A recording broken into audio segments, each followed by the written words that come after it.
එළඳපලේ මිල ගණන් පාලනය කරන් අඩු ගානේ ෆාම් එකක් ගන්න නැති මිනිස්සු පාලනය කරන් බිත්තරේ අඩු වෙලා මේ කර්මාන්ත විනාශ වෙනවා. ෆාමර්ස්ට හදන බිත්තරේ විකුණ ගන්න වෙළඳපළක් තිබෙන්නේ. පාරිභෝගික පැත්තෙන් අපිට එච්චර හොඳ මිලක් නෙමෙයිනේ මේ මෙච්චර වැඩි උනේ කොහොමද? සත්තුගේ ලෙඩක් හැදිලා ඉල්ලුම් වැඩි වෙලා තියෙනවනේ. ඔව් මොකද ඒක තමයි දාල්තර මේ ලෙඩ සත්තු විකුණුවා කියන කතාව. හෙට්ටිපොළ පැත්තේ ලෝය කියලා කියාගත්ත කෙනෙක් ඉන්නේ. හෙට්ටිපොළ බැංකුවේ මැනේජර් කෙනෙක්. එයා තමයි මේ සංගමේ භාණ්ඩාගාර මූල්‍ය වංචා කරලා බැංකුවෙන් එළවපු කෙනෙක්. මේ මරණාධාර සමිතියකටවත් තනතුරක් දෙන්න හොඳ කෙනෙක් නෙමෙයි. කෑම කම්පැනි මේගොල්ලෝ සල්ලි අරගෙන ඒවෙන් පාටි දාලා ගෑනු ගෙනල්ලා නටෝලා එතන චමුදිත මහත්තයා යන්නේ මාර සෙල්ලම්. අපේ සංගමේ ඉන්න අධ්‍යක්ෂකවරුන්ගේ ෆාම් වල ලෙඩ රෝග තියෙනවා. ඒ සතු 2000ක් ඉන්න තැනින් ලෙඩ හැදිලා සතු 700ක් මැරුණා. ඒ ටික හරියට කරගන්න බැරි වුණා. ඕවා මස් වලට දීලා අතුරු ටික මැරෙන්න කලින් මේගොල්ලෝ මසර විකුණනවා. ඒක ලෙඩ සත්තු. ලෙඩ සතෙක්ම ඔබතුමා වුණත් මස් කන එක නවත්තන්න බලනවා. සමාජිකයෙක්ගේ සත්තු ටික බේර ගන්න බැරි. එයාට පුළුවන් ද මේ ලංකාවේ ඉන්න සත්තු බේර ගන්න. ඒතොර කවුද මේ කර්මාන්තය දැන් පාලනය කරන්නේ? තනිකරම මාෆියක් කර මේකේ තනිකරම කරන්නේ ෆාමර්ස්. ලොකු රිස්ක් කියන්නේ ලෙඩ සත්තු මිනිස්සු කාලි ඉවරයි. මම ගොවියම කරන්නේ කියලා මං ගාව රෙකෝඩින් නැත්. මම ලෙඩේ හැදුනා නම් ওই සත්තුන් අයින් කරන්න. මේ බිත්තරේ 45ට ගියාට ඔක ගොවියට හම්බෙන්නේ. ඔය සල්ලි යන්නේ කම්පැනි වලට. බිත්තරේ මිල වැඩි වෙනකොට කෑම මිලත් වැඩි වෙනවා. මාෆියා ගන්න නැහැ කියන්නේ කොහොමද? මාෆියා එක වෙන්නේ බෙහෙත් කම්පැනි කෑම කම්පැනි. යාලේ කැලේ ගිහලා ඩිපෙන්ඩර් වෙද්දී එක්කෙනෙක් තමයි දැන් ඔගේ සභාපති. යා බොයිලර් පාලනය කරලා බොයිලර් වලින් වැටිලා දැන් ඔන්න බිත්තර සත්තු ටිකක් දාන.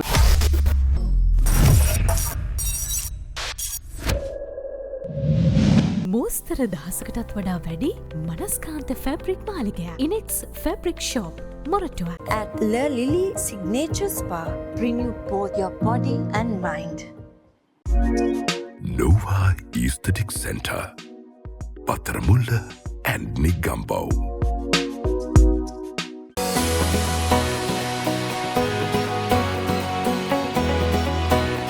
Fairway Latitude, your home in Colombo 5.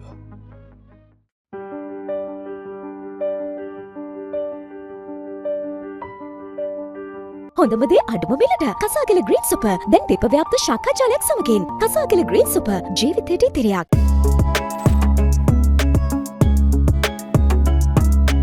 Dandy Green Planet Private Limited, the premier and exclusive landscaping company in Sri Lanka. Experience goodness. Experience V111.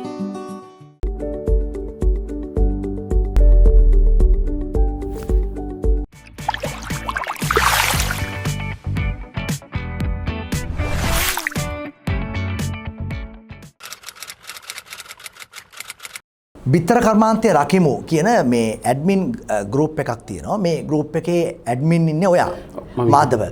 Madhava ගුරුගේ ඔයා මේ දාපු එක්තරා මේ මෙසේජ් එකක් පණිවිඩයක් නිසා තමයි අපි ඔයාව හොයාගෙන ඔයාට අද මේ සාකච්ඡාවට එන්න කිව්වේ.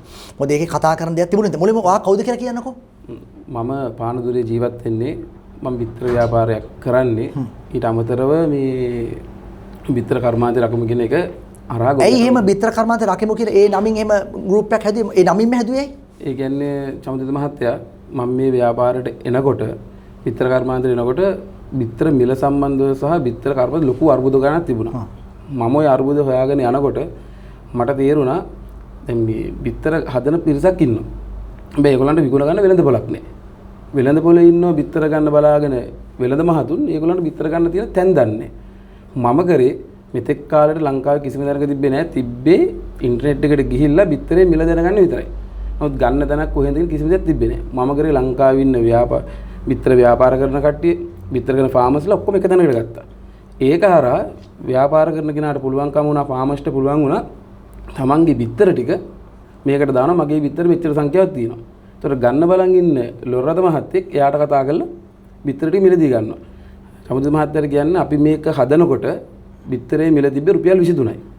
අද වෙනකොට බිත්තර රුපියල් 45කට ගිහිල්ලා තියෙනවා. ඒකට ප්‍රධානම හේතුව තමයි මේ අපි මේ අතරමැදි සම්බන්ධතාවය හදලා දුන්න අපි රුපියලකවත් ලාභයක් තියාගන්න නැතුව. මේ කාලය ශ්‍රමය ඒ සියලු දේවල් මහන්සි. ඒක අතරමැද ඒජන්ට්ලාද? නෑ දැන් අපි කරන්නේ සම්බන්ධීකරණයක් කරනවා. හැබැයි අපිට ඒක කිසිම වරප්‍රසාදයක් ලැබෙන්නේ නෑ. අවුල ගන්නෑ. ගානක් ගන්නෑ. ඒතර බිත්තරේ 23 එක 45ට නැග්ගේ කොහමද එන ඉතින්? මෙච්චර කාලයකට. ඒ නැග්ගේ මේ චමුදිත මහත්තයා කලින් උනේ මේක සම්බන්ධතාවයක් නැහැනේ. ෆාම ගාවට ගිහිල්ලා ලොරි එක්කෙනා කියනවා මෙන්න මේ මිලට තමයි අපිට ගන්න පුළුවන්. අර යාර බිත්තර ටික විකුණ ගන්න විදියක් නැහැ. විකුණ ගන්න විදියක් කියන්නේ නැති වුණාම අර ඉල්ලන ගානට දෙනවා. ඒතර හැමදාම මේක අඩු මිලකට තමයි ගියේ. නමුත් දැන් අපි මේක හදපු එක තුල දවස් දෙකක් ඇතුළත අපිට සම්බන්ධ වෙනවා 1000ක්. අපි ගෲප් දෙක තුනක් හදනවා ඊට පස්සේ. මේක හරහා මේ වෙනකොට කිසිම දවසක බිත්තරයක් කුණු උන්නේ. අපි මේක පටන් ඕගොල්ලෝ අතරමැද ගානක් තියාගන්නෙත් නැහැ. ඒතර ඒ කියන්නේ ඕගොල්ලෝ කියන්නේ ඕගොල්ලෝ නැත්තම් මේක 45ට වඩා එහාට යනවා කියලාද? නේ අපි නිසා තමයි ඔය ගානට තියෙන්නේ කියලාද? තියෙන්නේ. අපි දැන් රඳවාගෙන ඉන්නවා මේක මේ මට්ටමේ. මෙතනින් එහාට යන්න දෙන්නේ නැහැ. ඒතර ඕගොල්ලෝ නැත්තම් මේක ඊටත් එහා මේ මට්ටමට එහා යන්න පුළුවන්. බිත්තරේ අඩු වෙලා මේ කර්මාන්ත විනාශ වෙන්න මේ මිල අඩු වෙන්න පුළුවන්. අඩු වෙන්න පුළුවන්. ඔව් ඔව්. ඒ කියන්නේ මේ ෆාමර්ස්ට හදන බිත්තරේ විකුණ ගන්න වෙළඳපළක් තිබෙන්නේ නැහැ. ඔව්. එයා දැනගෙන ඉඳී එයා දන්න ලොර් රත දෙකක් විතරයි. ඕගොල්ලෝ මිල මේ අල්ලගෙන ඉන්නේ. ඒ කියන්නේ අතරමැද ගාස්තුවක් කිසි දෙයක් ගන්න නැතුව. ගන්න නැතුව අපි ඒගොල්ලන්ට තමන්ගේ නිෂ්පාදන ටික විකුණ ගන්න වෙළඳපළක් හදලා දෙන්නේ. ඒ කියන්නේ ගොවියාගේ පැත්තෙන් හොඳ මිලක් හදලා දුන්නා. ගොවියාගේ පැත්තෙන් පාරිභෝගිකයට මිල වැඩි වුණාට ගොවියාගේ පැත්තෙන් ඕගොල්ලෝ සම සාධාරණයක් කරා කියන එකනේ කියන්නේ. කර අපි දැන් එතනින් එහාට අපි කියන්නේ 40න් එහා කියන්නේ 45න් එහාට ගෙනියන්න එපා. අන්න එකයි. ඔව්. අපි ඒකත් දැන් අපි තමයි මේ නවත්තගෙන ඉන්නේ. අහහ. මේක එතනින් එහාට ගියොත් ඒකත් ඒක වෙළඳපළේ මිල ගණන් පාලනය කරන්නේ විවිධ අය කිව්වා. අඩු ගානේ ෆාම් එකක් ගන්න නැති මිනිස්සු පාලනය කරන් ඉන්නවා. කෝල්ඩ් රූම් තියන අය පාලනය කරන් ඉන්නවා. නමුත් ඇත්තටම වෙළඳපළේ මිල පාලනය කරන් ඉන්නේ ඕගොල්ලෝ කියන එකද ඕගොල්ලෝ කියන්නේ? නෑ ඔබතුමා කියන එක හරි. මොකද මේ සමස්ත ලංකා වෙළඳ සංගමය දිනනේ. ඔව්. ඇන්ටන් නිශාන්ත අප්පුහාමගේ සභාපතිතුමින් ඔය කූල් රූම් විතරක් තියනවා කියනවා. ඔව්. ඉතින් ඒගොල්ලෝ කරේ ඇත්තටම ලංකාව පුරාම ඒගොල්ලෝ මේ ගන්නවා වෙළෙන්දන්ගෙන් තොරතුරු. ඒ කියන්නේ ලංකාවේ හැම කෙනෙක්ගේම පාන්දුරේද බණ්ඩ ගරගෙන ඒගොල්ලෝ බලනවා දවසේදී කොහොමද මේකේ බිත්තර විකිනෙන්නේ කියලා. ඒක බලලා ඒගොල්ලෝ ඒ මත තමයි තීරණය කරන ලංකාවෙම තොරතුරන් අද බිත්තර විකිණීම හොඳද? හොඳ නම් අලවිය වැඩි නම් ඒගොල්ලෝ කරන්නේ මේ බිත්තරේ මිල උස්සනවා. අලවිය අඩු නම් මොකද අලවිය අඩු වුණොත් ෆාම් වල බිත්තර රැඳුනහම බිත්තර කුණු වෙනවනේ. එතකොට ඒක කුණු වීම වළක්වන්න තමයි මේගොල්ලෝ මිල අඩු කරන්නේ. ඕක තමයි කරගෙන ගියේ. එතකොට ඒ කරගෙන යන අතරතුරේදී ගොවි මහත්තයා දන්නේ නැහැ මේක වෙළඳපොලේ මොකක්ද දෙන්නේ කියලා. දැන් යාට මේ තොර යාගෙන් එල්ලා ලොර් රතේ බිත්තර අරන් යනවා. අරන් ගිහලා කඩේට දානවා. කඩේ විකුණලා ලබන සතියේ තමයි ගොවි මහත්තයා ගාවට මේ ලොරිය එන්නේ. ඒතොර යා දන්නේ නැහැ මේ අතරතුර මොකද වෙන්නේ කියලා. ඉතින් අර වෙළඳ සංගමය කියන දවස ගාන මේගොල්ලන් තොරතුරු ලැබෙනවා. හැබැයි ඒගොල්ලෝ සමහරක් වෙලා හිටන් ඉන්න වෙළඳපොලේ බිත්තර වැඩි. වැඩි වෙනකොට වෙළඳ සංගමයෙන් කරන්නේ බිත්තරේ මිල අඩු කරනවා. අඩු කරාම ගොවි මහත්තුරු හිතන් ඉන්නවා මේක මේ කූල් රූම් පුරව ගන්න මෙහෙම මාෆියාවක් තමයි යන්නේ. එහෙම එකක් නෙමෙයි. එහෙම මාෆියාවක් ඇත්තටම නැහැ. මෙහෙම මාෆියාවක් තිබ්බනම් මේ චමුදුතු මහත්තයා අද වෙනකොට ඒක නැති වෙන්න විදියක් නැහැ. කියන්නේ මේ සම්බන්ධතාවයේ නැතිවීම තුළ තමයි අද ගොවියාගේ පැත්තේ හොඳ මිලක් ඇවිල්ලා තියෙනවනේ. ගොවියට හොඳටම මිලක් ඇවිල්ලා තියෙනවා. ඒ කියන්නේ ඒගොල්ලෝ හිතුවට වඩා ලොකු මිලකට අද මේ බිත්තරේ ගිහිල්ලා තියෙනවා. ඔව් දැන් අනිත් පැත්තෙන් පාරිභෝගිකක පැත්තෙන් අපිට එච්චර හොඳ මිලක් නෙමෙයිනේ මේ මිල. තව වැඩිනොත් හිතන්නවත් බෑනේ. ඒතර මෙච්චර වැඩි උනේ කොහොමද ඇත්තටම? දැන් ඕගොල්ලෝ කියන ඕගොල්ලෝ තමයි මිල රඳවගෙන තියන් ඉන්නේ. ඒ කියන්නේ මේ ગેප් එක තියන් ඉන්නේ. නැත්නම් ඊට වඩා ගොඩක් අඩු වෙන්න පුළුවන් කියන එක. ගොවියට හානියක් වෙන්න පුළුවන්. හැබැයි දැන් පාරිභෝගිකක පැත්තෙන් අපිට මේක දරන්න පුළුවන් මිලනේ 23.45 වෙනකන් ගියා කියන එක. ඒතර ඇයි මේක වෙලා තියෙන්නේ එහෙනම්? දැන් මේක මිල වැඩි වෙලා තියෙන්නේ ඉල්ලුම් වැඩි වෙලා තියෙනවනේ. ඉල්ලුම් වල දැන් මේ පොඩි සත්කෙල් ලෙඩක් හැදිලා රයිබී කියන ලෙඩක් තිබුණානේ. ඔව් මොකද්ද වා ඒක තමයි දාල්තන මම අතර එන්න කිව්වේ කතාව ඒක මේ ලෙඩ සත්තු විකුණුවා කියන කතාව මොකද්ද? ඔව් ඒක මම මේ කර්මාන්තය හැදුවට පස්සේ චමදිත මහත්තයා මම ලංකාව වටේ වෙන පිරිස එකතු කරා. එකතු කරලා අපි ඔක්කොම එකතු වෙලා මේ කර්මාන්තය රැක ගන්න තමයි ගියේ. ඊට පස්සේ හෙට්ටිපොළ පැත්තේ ලෝය කියලා කියාගත්ත කෙනෙක් ඉන්නවා. එයාත් සම්බන්ධ වෙලා මම හැදුවා කණ්ඩායමක්. කණ්ඩායමක් හදලා ඒකින් දැන් ලෝයර්ස්ලා ඉන්නවා, ඇකවුන්ටන්ට්ලා ඉන්නවා, ලොකු පිරිසක් කරන ෆාමර්ස්ලා ලොර් රත ඔක්කොම එකතු කරලා මම හැදුවා මේකේ සංගමයක්. සංගමයක් හදන් ටික දවසක් යනකොට මට තේරුණා මේගොල්ලෝ ඉන්නේ මේක රකින්න නෙමෙයි. මේගොල්ලන්ගේ සුභසිද්ධිය තමයි එන්නේ කියලා. ඊට පස්සේ මේගොල්ලන්ගේ තිබ්බ ඒක දැන් ඉන්න ඒ සංගමයේ මේ හෙට්ටිපොළ සංගමයේ හෙට්ටිපොළ බැංකුවේ මැනේජර් කෙනෙක්. එයා තමයි මේ සංගමේ භාණ්ඩාගාරිකේ ඉන්නේ. එයා මූල්‍ය වංචා කරලා බැංකුවෙන් එළවපු කෙනෙක්. ඉතින් එතකොට සාමාන්‍ය මූල්‍ය අපි මේ ගමේ මරණාධාර සමිතියකටවත් මේ තනතුරක් දෙන්න හොඳ කෙනෙක් නෙමෙයිනේ. ඉතින් ඒගොල්ලෝ මොකද කරන්නේ දැන් අපි මේ කරන් ආපු කාර්යය ඒගොල්ලන්ට ඕරුණා ඒගොල්ලෝ කරා කියලා පෙන්නන්න. මෙයා මොකද කටරෙන දේ කියවන්න ගත්තා. මොකද කම්පැනි ලංකාවේ තියෙනවා බෙහෙත් කම්පැනි, කෑම කම්පැනි මේගොල්ලෝ සල්ලි අරගෙන ඒවෙන් පාටි දාලා ඒවෙ ගෙනල්ලා ගෑනු ගෙනල්ලා නටෝලා එතන චමුදිත මහත්තයා යන්නේ මාර සෙල්ලම් ටික. يعني ඒගොල්ලෝ කොහෙද? ඒ හෙට්ටිපොළ අටවගත්ත සමිතිය. يعني මම ගෙනාපු මිනිස්සු ටික මම සංගමයේ දොම් මන් දැනගත්ත මේගොල්ලෝ යන පාර හරිනේ මේගොල්ලෝ ගොවියව රකින්නෙත් නැහැ. ලොර රකින්නෙත් නැහැ. මොකද ලෝය කෙනෙක් කිව්වහම චමුදිත මහත්තයා ඔතුමා දන්නවා යාට උසාවිය යන්න ඕන. තව වැඩ ගොඩාක් තියෙනවා. එතකොට සත්තු 200 2000 දාන් යාට හදන්න බෑනේ. මෙයා මොකද කරේ මේගොල්ලෝ මේ අපි මේ කරන් යන දේ කරන් ගියොත් මේගොල්ලන්ගේ මාෆියාව කරන් යන්න බෑ. හරි. මේගොල්ලෝ ඊට පස්සේ මොකද කරේ ඔන්න වගේ දොඩවන්න. මෙයා මොකද කරේ මෙයාගේ අධ්‍යක්ෂකවරයෙක්ගේ ඔන්න චමුදිත මහත්තයා මම ඒක මෙන්න මේක පොඩ්ඩක් අහලා ඉන්නකෝ. ගොඩක් දුරට ඔය අපේ සංගමේ ඉන්න අධ්‍යක්ෂකවරුන්ගේ ෆාම් වල ලෙඩ රෝග තියෙනවා. උදාහරණයක් කිව්වොත් මම අංගම් වශයෙන් කියන්නේ නැහැ. මේ ඊයේ පෙරේද අපේ එක අධ්‍යක්ෂකවරයෙක්ගේ ෆාම් එකේ සතු 2000ක් ඉන්න තැනින් ලෙඩ හැදිලා සතු 700ක් මැරුණා. ඉතුරු 700 බේර ගන්න බැරුව ඉතුරු ටික බේර ගන්න බැරුව සතු 2000න් ඉතුරු සතු ටික විකුණලා දැම්මා මේ ඊ රාත්‍රියේ. ඉතින් අර ඒ වගේ මොකද මේ සංගමේ වැඩවලට දුවලා ඒගොල්ලන්ට මේ දවස්වල IB රෝගයක් තියෙනවා. ඒ රෝගය නිසා ඒ සතුන්ට බෙහෙත් ටික හරියට කරගන්න බැරි වුණා අපේ අධ්‍යක්ෂකවරයාට සංගමේ. ඉතින් අන්න ඒ වගේ තත්ත්වයක්. අර මම පෙන්නන්නම් මේකොල්ලෝ මේ කොහේ සංගමයක්ද? ඔය මගේ ලෝය කියලා මම හදපු සංගමේ මං එලවපු කට්ටිය. මේගොල්ලෝ වැඩේ හරියට කරන්න දෙද මම මේගොල්ලන් එලවුවා. දැන් තව තියෙන ඊළඟට. දැන් මේගොල්ලෝ කියනවා දැන් මේ ලෙඩ සත්තුනේ චමදිත මහත්තයා වික්කේ. දැන් ඒක විකුණා අපි කතන්දරේ ගියාම මේක කියනවා මේ ලෙඩ සත්තු. ඔව් ලෙඩ. ඒ කියන්නේ ලෙඩ කියන්නේ සාමාන්‍යයෙන් මහජන සෞඛ්‍ය පරීක්ෂකවරු කියන්නේ බිත්තරයක අසූචි ටිකක් ගෑවිච්ච බිත්තරයක්වත් පාරිභෝගික සුදුසු නැත කියලා. දඩ ගහනවා. දැන් මේගොල්ලෝ ඊළඟට ගෲප් එකේම දානවා මෙන්න මේක පොඩ්ඩක් අහන්නකෝ. දැන් සාමාන්‍යයෙන් ලෙඩ හැදිච්ච සත්තු හරි විකුණා හරි මොනවා හරි කරත් අපි මස් වලටනේ ගන්නෙ.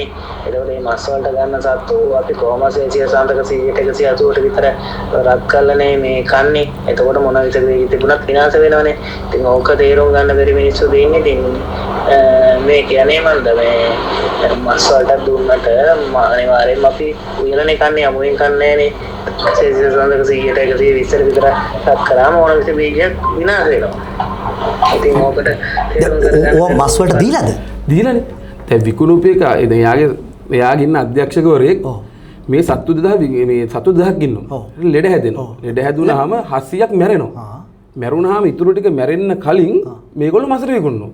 ඒ කියන්නේ මේ කරි චිකන් වලට 700 නෙමෙයි ඉතුරු 1300. ඒ 300ත් මේගොල්ලෝ මැරෙන්න කලින්. ඉතින් මේගොල්ලෝ ඒක ලෙඩ සත්තු. ඔව්. ඉතින් ඒක ඇත්තටම අපේ කර්මාන්තේ ලොකු හානියක්නේ. දැන් ඕක මිනිස්සු අතරට ගියාට පස්සේ ලෙඩ සතෙක්ව ඔබතුමා වුණත් මස් කන එක නවත්තන්න බලනවනේ. ඒක ලොකු ප්‍රශ්නයක්. ඉතින් ඒකට අමතරව මේකෙන් ප්‍රධානම දේ තමයි මේගොල්ලෝ දැන් කියන්නේ පොඩි ගොවියා රකින්න තමයි මේගොල්ලෝ ඉන්නේ කියලා. මේගොල්ලන්ගේ ડોක්ටර් කෙනෙක් කියලා එක්කෙනෙක් ඉන්නවා චමිත මහත්තයා. එයා ඔය බෙහෙත් කම්පැනි එකේ ඉඳපු රෙප් කෙනෙක්. එයා මේ ෆීල්ඩ් එක යන ගමන් සත්තු කපලා ඒ දේවල් දැනගෙන දැන් පොඩ්ඩක් බෙහෙත් කරගෙන ඉන්නවා. එයා ලොකු ડોක්ටර් කෙනෙක් විදිහට තමයි කතා කරන්නේ. ඉතින් එයා අධ්‍යක්ෂකින තමන්ගේ අධ්‍යක්ෂක මණ්ඩලයේ ඉන්න සමාජිකයෙක්ගේ සත්තු ටික බේර ගන්න බැරි නම් එයාට පුළුවන් ද චමුදිත මහත්තයා මේ ලංකාවේ ලක්ෂ මේ 100ක් විතර ඉන්න සත්තු බේර ගන්න. මේගොල්ලන්ගේ ප්‍රධානම අරමුණ තමයි ලංකාවේ තියෙන ලොකු කම්පැනි වලින් සල්ලි වියදම් කරනවා කම්පැනි වලට. ටුවර් දෙනවා. මේගොල්ලෝ කරන්නේ ගොවියෝ ටිකක් නැතුව මේක දෙන්න බෑ. කම්පැනියෙන් සල්ලි ගන්න නම් ගොවියෝ 100ක් 200ක් ඔලු පෙන්නන්න ඕනේ. මේගොල්ලෝ අහිංසක ගොවියෝ ටික ගෙනල්ලා වාඩි කරවලා රවට්ටලා මේක කරන්නම් කියලා මේගොල්ලෝ සල්ලි ගන්නවා. දැන් චමුදිත මහත්තයා මම දැන් පෙන්න දෙයි පෙන්නන්න හරි නෑ. මේගොල්ලෝ දාපු සෙල්ලම්. ඒ කියන්නේ රැස්වීම තියෙනවා. මොන හරි කතාවක් කළා පොඩි ටී එකක් හරි මොකක් හරි දීලා ගොවින් යනවා. මේගොල්ලෝ රැයට හොඳට කාලා බීලා ගෑනෝ ගෙනල්ලා නටලා ඔක්කොම කරලා මේගොල්ලෝ ෆන් එකක් ගන්නවා. ඉතින් ඔබතුමා හිතන්නකෝ දැන් මේකේ සත්තු 2000ක් මැරෙනවනේ මේ අධ්‍යක්ෂකගේ.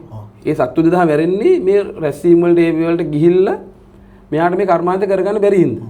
ඒතකොට සත්තු 2000ක් හදන්න සාමාන්‍යයෙන් යනවා ලක්ෂ 50ක් විතර. ඉතින් ලක්ෂ 50ක් අතහැරලා මේ සමිතියක් කරනවා කියන්නේ නිකන් අර මීයක් කඩන අදලේව ගන්න නෙමෙයිනේ. ඊට වඩා ලොකු වරප්‍රසාද මේගොල්ලන්ට තියෙන්න ඕනනේ. ඉතින් මේගොල්ලන්ට තියෙන ලොකුම ප්‍රශ්නේ තමයි මමයි වෙළඳ සංගමේ. මේගොල්ලෝ අපිට මඩපචාර ගහනවා ඇති වෙන්න. නමුත් මේගොල්ලෝ දැන් කරගෙන යන්නේ දැන් මේ වෙනකොට මේගොල්ලන්ගේ සමාජිකයන් පිළි අරගෙන දිනන කම්පැනි වලින් සල්ලි හම්බුණා කියලා. ඉතින් ලොකු සල්ලියක් හම්බ කරගෙන මේගොල්ලෝ මේ කර්මාන්තය රකින්න යන්නේ. ඒතොර කවුද මේ කර්මාන්තය දැන් පාලනය කරන්නේ? මිල තීරණය කරන්නේ කවුද එහෙනම්? දැන් මිල තීරණය කරන්නේ වෙළඳ සංගමෙන් අනිවාර්යෙන් කොළඹ තොග මිලක් දානවා. ඒ කොළඹ තොග මිල දාන්නේ ලංකාව වටෙන්ම දේවල් අරගෙන ඉවර වෙලා සියලුම දේ විස්තර අරගෙන ඒගොල්ලෝ ඉරදරත් මිලක් දානවා. ඊළඟට මේකේ තියෙනවා එදා ඉඳන්ම තියෙන සංගමයක් තියෙනවා බිත්තර නිෂ්පාදනයේ සංගමය. ඒකේ සරත් මහත්තයා තමයි මේ සභාපතිතුමා.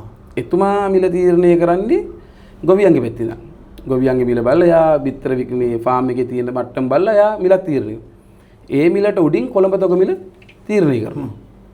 දැන් දැනට යන මේ ක්‍රමවේදය තමයි චමුදිත මහත්තයා ඒ විදිහට. ඒ කියන්නේ අතරමැදි මිල තීරණය කරන්නේ නෙමෙයි. නෙමෙයි. ඒතර ඊශ්‍රායලෙන් ඉඳලා මිල තීරණය කරනවා කියන්නේ කවුද? ඔය ඊශ්‍රායලෙ මම බුදුමාලගේ ෆොටෝ එකක් පෙන්නන්නම් මේ මෙන්න මෙතුමා තමයි. කවුද එතුමා? මේ තමයි මේ සමස්ත ලංකා බිත්තර වෙළඳ සංගමයේ ලේකම්තුමා. ඊශ්‍රායලෙන්ද සම්බන්ධ මොකද? එයාගේ ලංකාව පුරාම එයාගේ ව්‍යාපාර තියෙනවා. එයාගේ කඩ තියෙනවා, එයාගේ ලොරි යනවා. එයා ඊශ්‍රායලේ හොඳ රැකියාවක් කරනවා. එයා ඊශ්‍රායල් ඉංජිනේරුවෙක්. එයා එහෙ ඉන්න ගමන් තමයි එයාගේ තියෙන WhatsApp group 46ක්. ඔය කරා සම්පූර්ණම ලංකාවේ ඉන්න සියලුම වෙළෙන්දුන් දවසෙන් එයාට එනවා ලංකාවේ හැම දිස්ත්‍රික්කයේම කොහොමද මේකේ බිත්තර විකිණෙන්නේ කියලා. ඒක අනුව එයා තීරණය කරනවා මේකේ බිත්තර අද දවස් වල බිත්තර මිල වැඩි කරන්න ඕනද? බිත්තර මිල අඩු කරන්න ඕනද කියලා. ඒක සමස්ත තොරතුරු අරගෙන තමයි එයා බිත්තර මිල තීරණය කරන්නේ. ඉතින් ඒකෙදී අර සමහරක් ඒගොල්ලන්ට අර අණ්ඩකට එහෙම අඩුවට බිත්තර ගන්න බැරුණාම තමයි ওই සංගමයටත් පහර ගහන්නේ. ඉතින් යා ඇත්තටම කරන්නේ මේ ලොකු සේවයක්. මොකද ගොවි මහත්තයෙක් දන්නේ චමුදිත මහත්තයා එයාගෙන් අරන් යන බිත්තර ටික විතරයි. එයා දන්නේ නැහැ මේ බිත්තර ටික අරන් ගියාට පස්සේ වෙළඳපොළ තුල මොකද්ද වෙන්නේ කියලා. ඒතර මේ මාෆියා එක මඩින්න විදියක් නැහැ කියන එකද ඔබ කියන්නේ? මේක පාලනය කරන්න බෑ කියන එකද? දැන් නම් මේකේ ලොකු මාෆියා එකක් වෙන මේකේ තනිකරම මාෆියාවක් කර මේකේ තනිකරම කරන්නේ ෆාමර්ස්ලා. දැන් චමුදිත මහත්තයා හැබැයි ලොකු රිස්ක් කියන්නේ අර මේ මොකද්ද ලෙඩ සත්තු 1300ක් මිනිස්සුන්ට දුන්නා කියන එක. ඔව් ඒක මිනිස්සු කාලි ඉවරයිනේ. ඔව් දැන් කාලි ඉවරයි. ඉතින් ඒක ඒගොල්ලෝ ඊළඟට කියනවා ඒගොල්ලෝ විතරනේ හැමෝම දෙන්නේ කියලාත් මේගොල්ලෝ කියනවා. හැම ගොවියම කරන්නේ කියලාත් මං ගාව රෙකෝඩින් නැති කියලා. හැම ගොවියව? ඔව් මෙයා මෙන්න එකක් පෙන්නන්නම්කෝ. මේගොල්ලෝ ඉතින් ඒක ඇත්තටම කර්ම ඔයා ඔය දැන් මේක ෆාම් එකක් නේද? ඔව්. මේ එක්කෙනෙක් ඒ කියන්නේ සත්තු 2000ක් ඉන්නේ. සත්තු 20000 ලංකාවේ ලක්ෂ 10 15 සත්තු ඉන්නේ ෆාමර්ස්ලා ඉන්නේ. දැන් මේ තින්නේ අනිත් එක. මේ සත්තු පටවපු පළවෙනි මිනිස්සයාත් මෙයා නෙවෙයි කියලාත් ওই මිනිස්සට පොඩක් කියවනම් හරි කියන විදිහක මේ මොකද සත්තුන්ට මේ මොකක් කර වුණාන් පස්සේ ලෙඩේ සනීපෙ හින්දානේ පටවනකම් හරි ඉන්නේ. ඒක ලෙඩක් නෑ නේද තාම නැත්නම් ලෙඩක් තිබුණා පටවන්න කලින් තේරෙලා තමයි මැරෙනවානේ. ඔය IV කියන එක හැදුනන් පස්සේ සාමාන්‍යයෙන් මාස ගණන් ජීවත් වෙන්නේ නෑ. හැදුණු සැනින් ඇවිල්ලා ආයි පැයෙන් දෙකෙන් ওই සත්තු මැරලා යනවානේ. ඈ ඔය කොක්සියෝ ආවයි මේ හැදුනන් පස්සේ මහ ලොකු කාලයක් ඉන්නේ නෑනේ. දවසක් තියාගන්න බෑනේ. ඒක පටවන්න එනකොටම මැරිලා නේ. ලෙඩේ සනීප වෙලා තියෙන්නේ. අනේ ඒකත් ඒ ගොම් මනුස්සයර පොඩ්ඩක් තේරුම් ගන්න ඒගොල්ලෝ කියන්නේ ඔය ලෙඩේ හැදුනම දවසින් මැරෙන්නේ නෑ චමුදිත මහත්තයා. ලෙඩේ හැදලා කාලයක් තියෙනවා. ඒතකොට සාමාන්‍ය දේ තමයි ඔය ලෙඩේ හැදුනා නම් ඔය සත්තුන් අයින් කරන්න ඕන. හොඳ වෙච්ච සත්තුන්ගෙන් බිත්තර එනවා. අර බියර ගන්න බැරි හින්දානේ මේගොල්ලෝ මේ ටික විකුල්ලා තින්නේ. එතකොට මේගොල්ලෝ කරේ සම්පූර්ණ වැරදි වැඩක්. ඉතින් මහජන සෞඛ්‍ය පරීක්ෂකවරු ඔක්කොම මේ ඕක තමයි මාෆියා. මේකේ තියෙන්නේ චමුදිත මහත්තයා මේ බිත්තරේ 45ට ගියාට ඔක ගොවියට හම්බෙන්නේ නැහැ. ඔය සල්ලි යන්නේ කම්පැනි වලට. ඒ කියන්නේ අද වෙනකොට බිත්තරේ මිල වැඩි වෙනකොට කෑම මිලත් වැඩි වෙනවා. කෑම මිල වැඩි කරනවා. බෙහෙත් මිල වැඩි කරනවා. එතකොට සම්පූර්ණ මේ ඕක හැන්ඩල් කරන්නේ ඔන්න ඔය කට්ටිය. බෙහෙත් කම්පැනි ටිකයි මේ මහ පරිමාණ මේ කට්ටියද මේකේ ඇත්තටම අපි දැන් මේගොල්ලෝ මහ පරිමාණ ඒක මාෆියා එකක් නැහැ කියන්නේ කොහොමද දැන් ලොකුවට? මාෆියා එකක් කියන්නේ මේක මාෆියා එක වෙන්නේ බෙහෙත් කම්පැනි කෑම කම්පැනි. ඒ කියන්නේ බිත්තරේ මිල වැඩි වෙනකොටම ඒගොල්ලෝ කෑම මිල වැඩි කරනවා. එතකොට ගොවියා අතර එන්න දෙන ලාභය අඩු වෙනවා. දැන් අද වෙනකොට බඩේරුඟු වැඩි වෙලා තියෙනවා. ඊළඟට සෝයා මිල වැඩි වෙලා තියෙනවා. බෙහෙත් මිල වැඩි වෙලා තියෙනවා. ඉතින් ඔන්න ඔය කම්පැනි ටික රැක ගන්න තමයි මේ සමිතිය දඟලන්නේ. මේගොල්ලෝ කියනවා ලංකාවට නරක බෙහෙත් ගෙන්නන්නේ නැහැ. මේ ඔක්කොම හොඳ බෙහෙත් තමයි ගෙන්නන්නේ. ඒ කියේ මේගොල්ලෝ කරන්නේ කම්පැනි ටික පෝසත් කරගෙන මේගොල්ලෝ පොඩි ගොවියා ගැන මේ කිසිම දැකීමක් නැහැ. එන්ජාමුදිත මත බැටරි ගේජ් කියලා සිස්ටම් එකක් තියෙනවා. ඒ කියන්නේ වියදම අඩුයි බැටරි ගේජ් ක්‍රමය. ඔව්. එතකොට දැන් අපි දැන් කර්මාන්තය රකින්නවා නම් අපි කරන්න ඕනේ සත්තු 1000ක් ඉන්න කෙනාටත් බැටරි ගේජ් සිස්ටම් එකක් හඳුන්වලා දෙන එකනේ. ඒතකොට යාටත් පුළුවන් අර ලොකු ගොවියෙක් එක්ක කරට කර මේක කරන්න.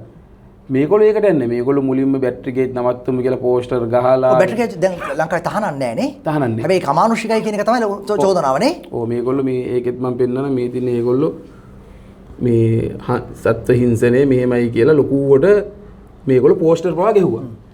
ගහලා මේගොල්ලෝ කරේ චමුදිත මහත්තයා අන්න අර බැටරි ගේජ් සංගමේ දිනවනේ. ඒගොල්ලෝ ළඟට සල්ලි කුට්ටියක් ගත්තා. දැන් මේගොල්ලෝ කියනවා බැටරි ගේජ් නරක නේ කියලා. ඉතින් මේකෙදි ඇත්තටම කරන්න බැටරි ගේජ් වල හොඳ පැත්ත අරගෙන ඒක හඳුන්වලා දෙන්න. මම හොයාගෙන තියෙනවා චමුදිත මහත්තයා මේ තියෙන්නේ මහ ලොකු මුදලක් නැහැ බැටරි ගේජ් ගහන්න. මේ තියෙන්නේ සත්තු 120ක් හදන්න රුපියල් 88000යි යන්නේ. එතකොට මෙයාට ලොකු ඉදිරියක් තියෙනවා. අපි ඔන්න ඔය වගේ තාක්ෂණ තමයි පොඩි ගොවියට හඳුන්වලා දෙන්න ඕනේ. නැත්තම් පොඩි ගොවියා මේකෙන් නැති වෙලා යනවා. මේගොල්ලෝ කරන්නේ සම්පූර්ණම අර ලොකු මිනිස්සු අතර මේ ව්‍යාපාරය යන්න මේගොල්ලෝ IB කියලා ලෙඩක් තියෙනවා කියලා හැමතැනම ප්‍රචාරය කරා. ඒතකොට මිනිස්සු බිත්තර කන එක පොඩ්ඩක් බය වුණා. නැති වුණා. ඉතින් මේගොල්ලන්ට ඕන කමක් නැහැ මේ චමුදිත මහත්තයා මේක රකින්න. මේගොල්ලෝ තනි කරම කරන්නේ පාටියක් කියලා කට්ටිය ගෙන්නනවා. ගෙන්නගෙන ඉවර වෙලා මේගොල්ලෝ සම්පූර්ණයෙන්ම මේගොල්ලෝ විනෝද වෙලා මේගොල්ලන්ගේ සාක්කු පුරව ගන්න එක තමයි කරන්නේ. ඉතින් දැන් ওই සංගමේ ඉන්නවා මේ සභාපති කෙනෙක්. යමුදුර මහත්තයා මතක ඇතිනේ යාලේ කැලේ ගිහිල්ලා ඩිපෙන්ඩර් වෙද්දී. ඔව්. ඒ එක්කෙනෙක් තමයි දැන් ඔගේ සභාපති කියලා මේ කියන් ඉන්න කෙනා. ඉතින් ඒගොල්ලෝ මේ කරන්නේ ඒගොල්ලන්ගේ ඉතින් එයා බොයිලර් පාලනය කරලා බොයිලර් වලින් වැටිලා දැන් ඔන්න බිත්තර සත්තු ටිකක් දාන් මට ආරංචි මල්ෂා කියලා ලොකු කැම්පේන් එකක් තියෙන එක තමයි මේ හිටිවල ලොකුම කෑම කමින්. ඒකටත් කෝටි එකමාරක් දෙකක් පොළු තියලා කියලා තමයි මේ අපිට ආරංචි තියෙන්නේ. ඉතින් මේගොල්ලෝ මේ කර්මාන්තේ රකින්න නෙමෙයි මේගොල්ලෝ සම්පූර්ණයෙන්ම වෙලා තින්නේ මේ මිනිස්සුන්. මේක ඇත්තටම රැකෙන්න නම් චමුදිත මහත්තයා මේකේ මිල පාලනය කරන්න ඕන වෙළඳ සංගම. ඒ මොකද ඒගොල්ලෝ දන්නවා රටේම තොරතුරු. ඉතින් ඒගොල්ලෝ දැන් මේක හොඳට කරගෙන ආවා. දැන් චමුදිත මහත්තයාට මතක ඇති මේකේ ප්‍රශ්නයක් ආව මව්සත්තු අඩු වුණා. ඊළඟට කවට මව්සත්තු වැඩි වුණා. ඒ වෙලාවේ මේ සංගම් දෙකම එකතු වුණා. නිෂ්පාදකයන්ගේ සංගමයයි වෙළඳ සංගමය එකතු වෙලා ගිහිල්ලා කුෂිකර්ම මාත්‍යංශයට ගිහිල්ලා ගන්නෝරුවේ කතා බහ කරලා මේ ඔක්කොම ප්‍රශ්න විසඳුවා. ඉතින් මේගොල්ලෝ මත දෙකක ගියත් ගොවි සංගමේයි වෙළඳ සංගමේ මත දෙකක ගියත් මේගොල්ලෝ ගොවියට ප්‍රශ්නයක් වෙන වෙලාවට අනිවාර්යයෙන්ම එකට ඉන්නවා. දැන් ඉතින් අපිට ඇත්තට මේ මාෆියාව කඩන්න තියෙන චමුදිත මහත්තයා බිත්තරේ මිල අඩු කරන්න නම් අනිවාර්යයෙන් මේකේ කෑම වල මිල අනිවාර්යයෙන්ම පාලනය කරන්න ඕනේ. දැන් ඒක වෙලා නැහැ. නෑ දැන් ඒක වෙලා නැහැ. තනිකර ඒක තමයි මාෆියාව යන්නේ. හොඳයි මාධව ඔයාගේ අනාවරණය නම් ප්‍රබලයි. මොකද මම ඔය කිව්ව කාරණා වලින් ගොඩක්ම සංවේදී වුණේ මේ ලෙඩ සත්තු මේ මැරෙන්න ඉන්න සත්තු මේ මසට මරලා දුන්නයි කියන කතාව 1300ක්. මොකද ඒක දැන් එයා විතරක් නෙමෙයි තවත් අය මේ කරයි කියලා. කියලා ඒගොල්ලෝ තවත් කියනවා. මේ කියන එක තමයි ලොකුම කතාව හිටන්නේ මේ මනසේ තැම්පත් උනේ ලොකුවටම. හරි බිත්තර කර්මාන්තේ රකිමු කියන මේ ඇඩ්මින් ගෲප් එක කරන්නේ මාධව. ඒක මේකේ ඇඩ්මින් විදියට ඉන්නේ මාධව ගුරුගේ එක කතා කරපු මාධවගේ බිහිසුණු අනාවරණය තමයි ඒ කාරණා. හැබැයි මේක අනාවරණය කරන්න වැඩක් නැහැ. මේක අදාළ අය මේ අංශ පිළිබඳව වහා දැන් දන්නවනේ කවුද මේක කරේ කියන. ඕන්නම් වාගෙන් ඇහුවොත් පුළුවන් නේ. හරි බොහොම ස්තුතියි මාධව බලමු. හරි thank you sir.